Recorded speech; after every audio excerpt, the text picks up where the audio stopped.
When Barney, an old college classmate, called me to tell me he was working on a temporary project in my hometown, I was taken aback.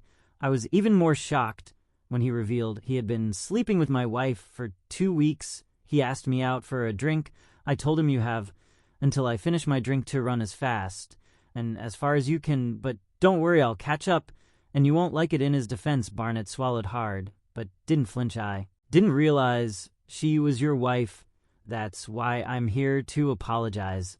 He said, I would never do that on purpose to an old friend. She told me she was divorced and just looking for fun. An old friend, to be honest, Barney wasn't really my friend before this revelation. During our first year of college, we ended up roommates. He was a chemistry, I was studying computer science, and others were studying English after his first year. He was usually part of our group, but he was more of an outsider. He was pretty normal, but I didn't like the tension that seemed to persist at one point. The whole group went on a trip to celebrate our college graduation. I wasn't too keen on hanging out with him because he stared at me too much, sometimes for too long. I ended up sharing a room with Barney after drawing the short straw apart from the worst hangover of my life, and a few days in bed to recover. I don't remember much of the trip's silence settled around the table. I tightened my grip on my drink as Barnett got paler and paler, staying still. You don't have my trust, especially not with you. Stephanie would never treat me like that. She's been faithful to me since our wedding day. Thanks for the wedding wishes. By the way, the whole group except me was invited, including my friends, so that's what it's all about. Are you still lame that I didn't invite you to my wedding 6 years ago? So you concocted this story about my wife out of spite. I haven't seen you in 10 years, you poor guy. If you had invited me, maybe none of this would have happened. Then he waited for me, his phone showing a picture of Stephanie naked, smiling widely at the camera, wearing lingerie that I didn't recognize. As he flipped through the pictures, other pictures of the two of us together surfaced. The last one was of him touching her. I never neglected her, and she never neglected me, and our sex life has always been wonderful. I loved her so much it was hard for me to believe it. I knew I was hers. She was my everything. No, I thought Stephanie was sincere. I trusted us too much to fall for this charade. Well done. Barney, you almost had me. I admit it's a very elaborate and impressive fake, but I still do and trust you. I trust Stephanie because I know her. She would never do that, I'm sure. Okay, let me show you. He said, tell her you'll be working late. I know you have to sometimes, or Step wouldn't be able to come see me. I grimaced. When he called her Step, she can't stand having her name shortened. I've only made that mistake once, and I've never made it again. Instead of hitting him when I could have, I chose to comply with his request, if only to shut him up long enough for me to kill him. Once I was done talking to him, Barney picked up the phone and said, hello, Step. When can we meet again tonight? I'll be there in 15 minutes. Don't forget to give Humphy one of the pills I put in your cheese, you know, that for me he'll be asleep when I get there if you give it to him right away. Underscore. You better lie. You'll regret ever being born if you have touched Stephanie or drugged my dog. I didn't know about that. Right, that's the main thing. Since you do and trust me, I'm just trying to show you Stephanie's true nature. I apologize. I didn't know she was a woman, let alone yours. I'm sorry, but you deserve better, man. Fresh man, the dog will be fine. He doesn't like me for some reason, and when he sees me, he just growls and barks. At least he's loyal to me. Unlike others, the medicine won't hurt him. It will just help him sleep soundly. You believe me now, Barney said, sipping his drink. Give me 15 minutes and go home. I'll make sure we don't go too far now that you know the truth. I can't do this to you. All I'm trying to do is protect you from this liar. How honorable you are, I said mockingly. I stood there stunned as he hurried up. And Levy must be lying, of course. Then it occurred to me that maybe the guys were setting up an elaborate prank. Barney was so keen to join the group after all these years that he agreed to anything that was asked of him. That must have been it. When I got home, I wouldn't have been surprised if they had all jumped. Barney said he couldn't go too far tonight for that reason. For a joke, Stephanie wouldn't agree to go too far. Those morons almost convinced me. I drank my paint and went home feeling a little happier, expecting a surprise from everyone. I slipped out the back entrance into his basket. Humphrey was strangely quiet. I was starting to feel uneasy again. The music was playing when I entered the hallway, but there was no other sound. As I entered the living room, I saw Barnard standing in front of the fireplace, his trousers around his ankles, receiving Stephanie's affection. Stephanie was shocked when she heard the sound of the antique corset her grandmother had given her, breaking the mirror above the fireplace. Horrified, She bit into Barnett's sausage, but shards of glass and pieces of the old decoration fell on them. She didn't bite it, which was unfortunate, but it was enough to make Barnett scream almost, as loud as she did while I stood there motionless. Stephanie looked at me in disbelief as she brushed the shards of glass off her face, and Barney was doubled over. She exclaimed, "This isn't what it looks like. This is the best you can do, Stephanie." I asked, "Why are you taking a big gulp of my old friend Barney's sausage? Do you have an explanation?" I glanced at Barney and continued, "Well, not as deeply for obvious reasons." So I turned around and picked up Humfry's sheets and everything. Now that he was all that mattered, I took him to the vet. Even though it was late, we didn't have to wait long, and the vet was great. We had no idea what Humphy had gotten, but he seemed fine other than he was sound asleep. We decided it was best he stayed the night at the vet's office so he could keep an eye on him and make sure there were no after effects. When he woke up, when I stormed into the house, St. F., the poor little guy, was sitting alone in the kitchen. "I don't need you anymore. Too bad your partner left without taking you with him. Get out of my sight now." "Where is Humphy?" she asked, swallowing hard. "I had to leave him at the vet because of you. He's keeping an eye on him. You won't like my reaction. If anything happens to him, trust me, it will be worse than a divorce. A divorce is not what I want us. We can get over this. It was just a mistake. We can get through this. But we can't. Even you, I'm not giving you a second chance." After saying those words, I started packing my suitcase. "Where are you going?" Scream. "Stephanie, I don't even have time to explain." "Stephanie, what explanation could you possibly have? Where should I call you Step, like all your boyfriends?" "I don't have a boyfriend. I'm not dating him. You owe me an apology. If you let me explain, I do and owe you anything. I'm going to sleep in a motel. When I get home from work tomorrow, you better be at your mom's, unless of course you plan on living with Barney." I slammed the door so hard it shook in its frame. Barney came in as I was heading to my car. "Where are you going?" "I'm staying in a motel until that Malin girl leaves. I don't need her. So if you want her, she's yours. I'm not interested in her. That's not the point. I just need you to trust me on her true nature. Do and stay in a motel. Stay with me. I take full responsibility. Let me make it up to you. I was just trying to protect a friend." I smiled cruelly. "Friend, it's funny," I replied, "but you still did what you did after you found out, didn't you? Well, it was the best way to show you how tenacious she was. Nothing else would have worked. I'm glad everything went well for you. I know what will come in handy now." I threw my suitcase on the back seat of the car and gave him a hard punch. It had been a long time since I punched someone, and I forgot how much it hurt, but it was worth it. One punch. He ended up on the ground. That nasty man was lucky I didn't run him over. For Fry, I mean, you will have to face the consequences of destroying my life and my wedding. He was lying in the street when I left him. I saw Stephanie in the rear-view mirror as I was coming out of the garage instead of rushing to Barnett like I had been waiting. She closed the curtains first thing in the morning. I consulted the vet. He assured me there would be no long-term consequences if I picked up Freshman at lunchtime. When I brought him to work, he sat behind my desk. Being responsible has its advantages, but sometimes you have to work late into the night. Is that why Stephanie gave in to Barney? She knew I was building this business for our future, even if it meant I neglected her. Sometimes in reality, we spend a lot of time together. That's why I felt so devastated. That's why I couldn't sleep at the motel last night, heartbroken when Fry and I got home. That night, Stephanie wasn't there. She had left a short message.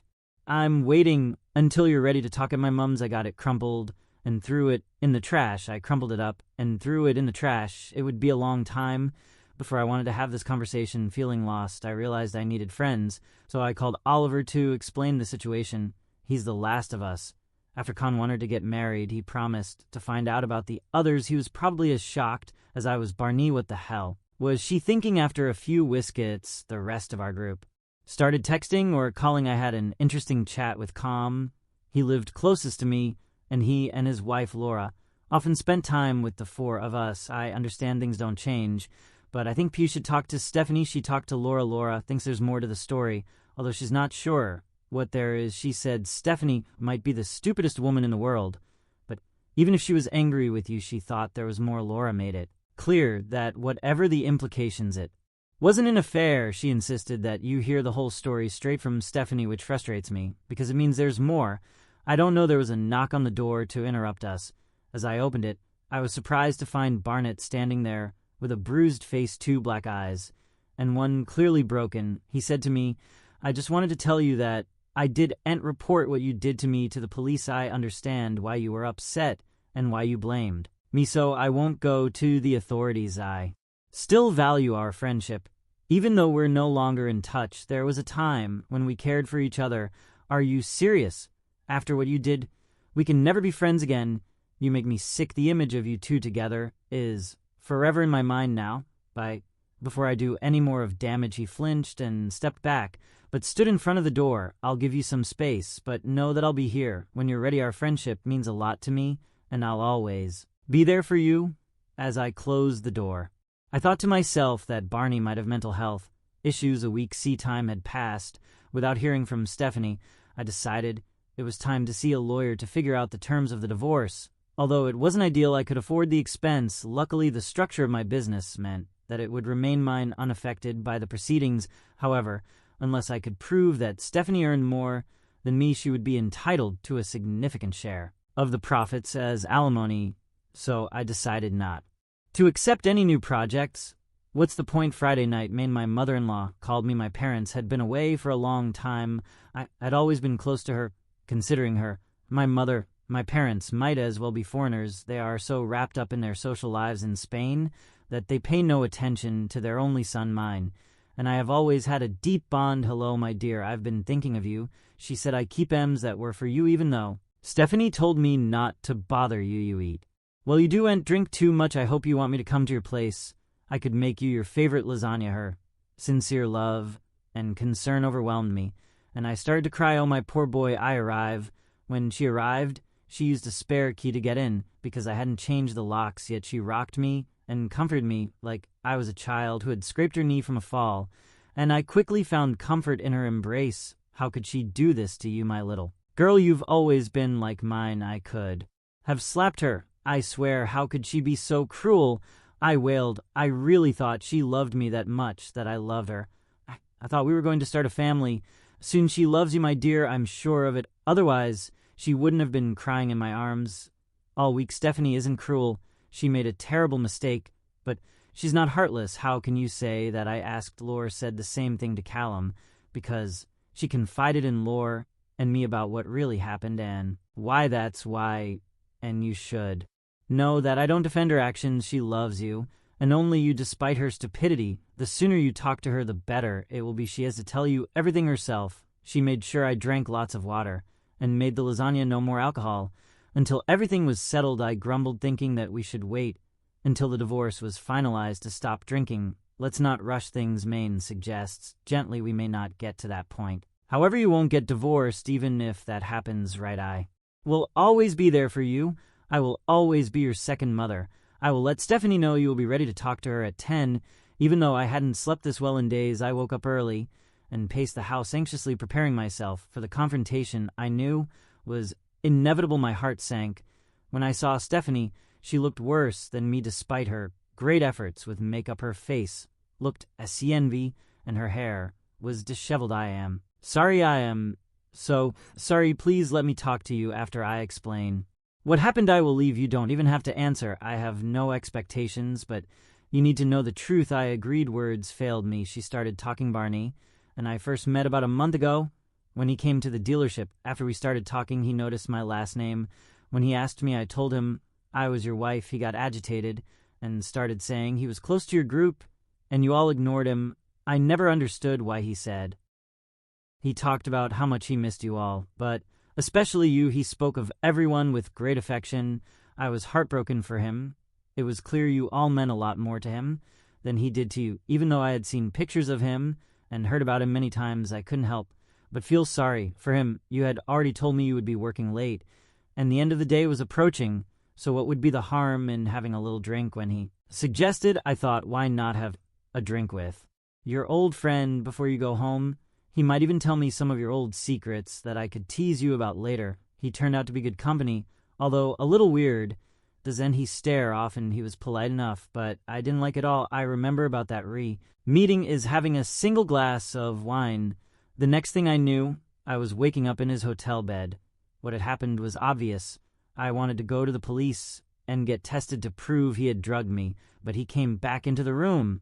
Smiling, you seemed to enjoy it. He said he played an audio clip from a video he had made and added, "Listen to this, it sounded like I was enjoying it." And wanting more, it was terrifying. Who would believe me now? How could anyone believe me? I realized I had fallen into a predator's trap. If you had told me, I would have gone with you to the police, I understand. But the way you looked at me would have changed. Forever the doubts would never have gone away. I was even questioning myself at that moment even.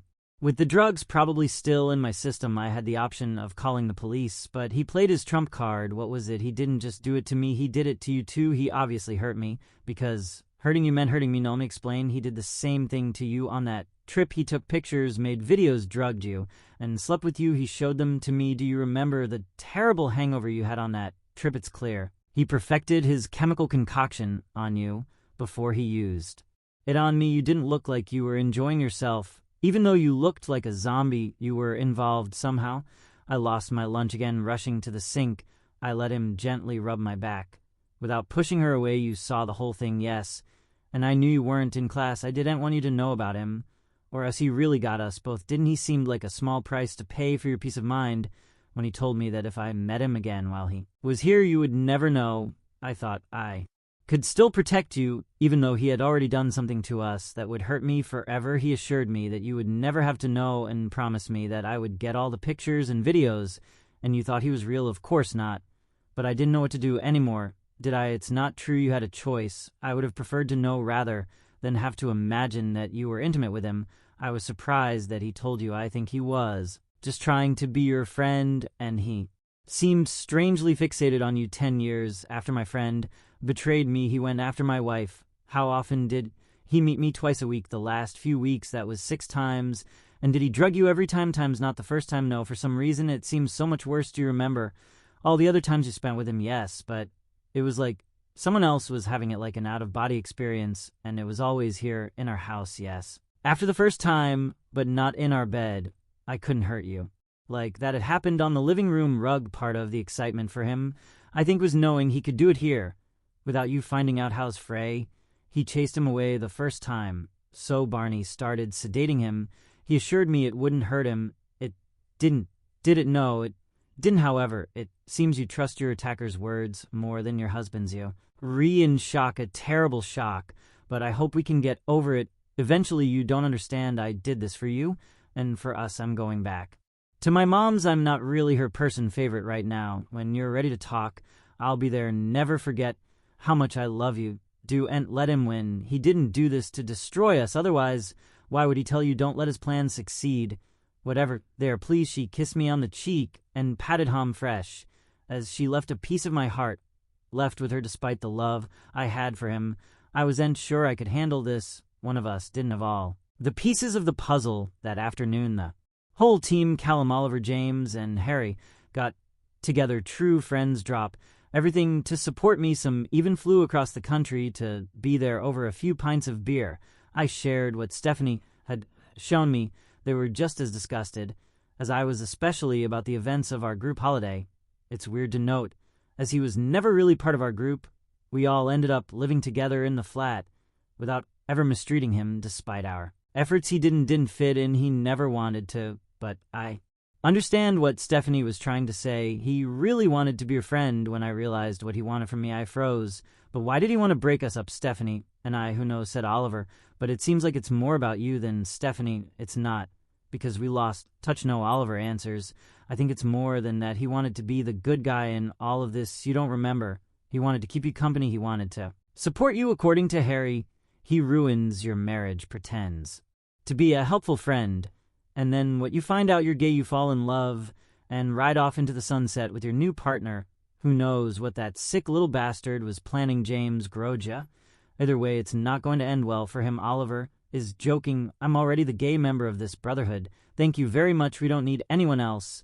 I think it's Connor's turn to take care of it. Oliver, what man asked, can he come visit us, my mate? He's already here, and I answered at the hotel. He's waiting. Callum was careful not to interrupt me, so call him. I suggested, since you married him, he's as much a part of us as you are. Hearing about this will make him very happy. I think we need his help, because you're running out of ideas. We came up with a plan as soon as Connor arrived. I also decided what to do about Stephanie and Barney. We invited Barney to join us that night.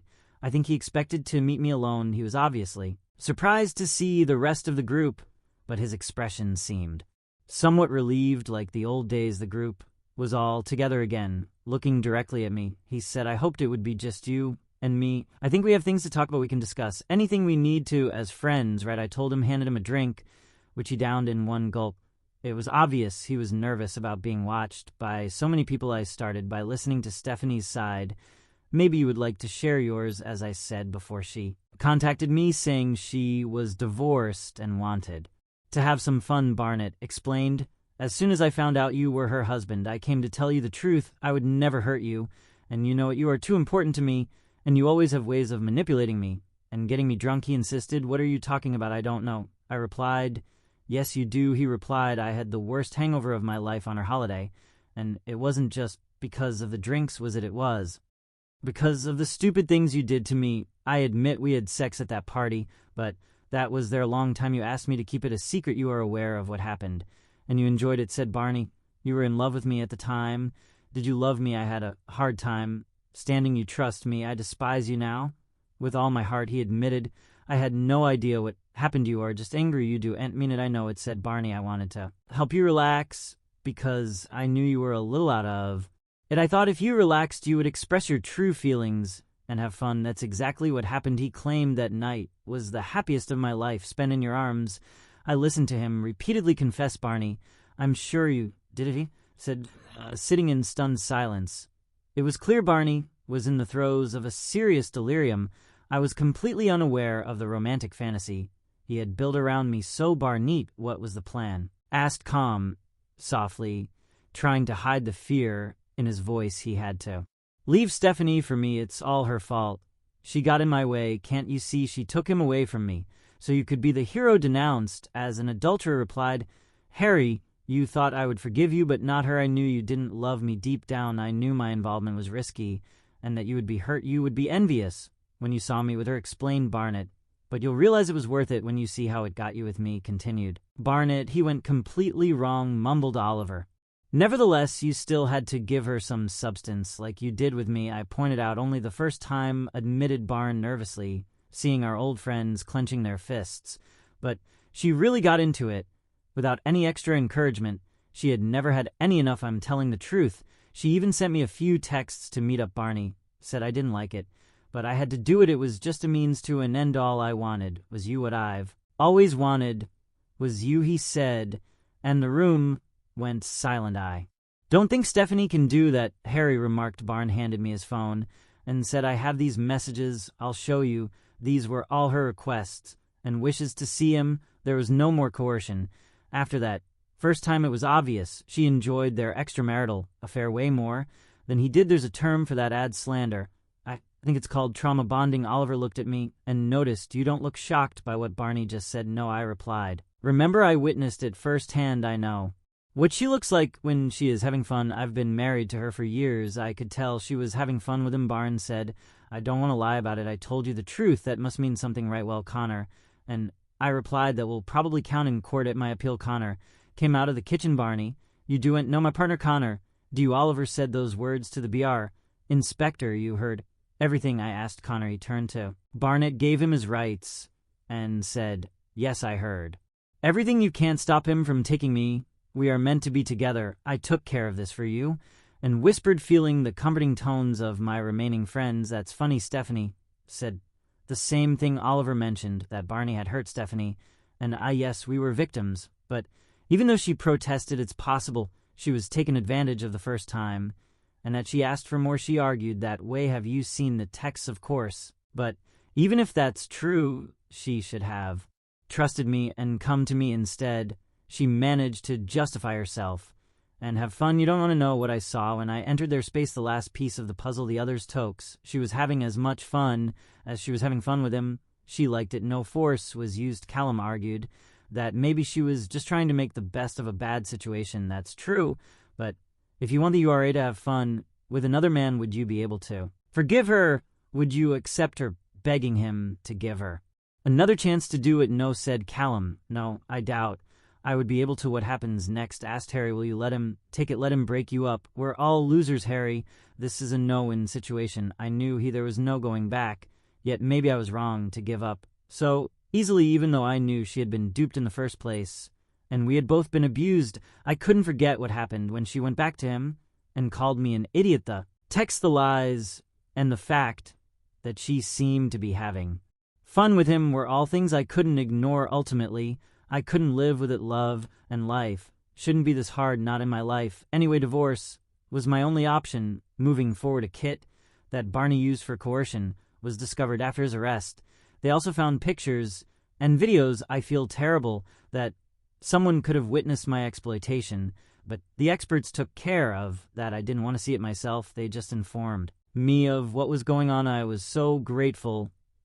Don't remember. I never thought about it, and I think it's for the best. It was decided that Barney was too sick to stand trial. I don't think he'll ever get well enough to be released from the secure facility as currently, and he's put himself in a terrible situation.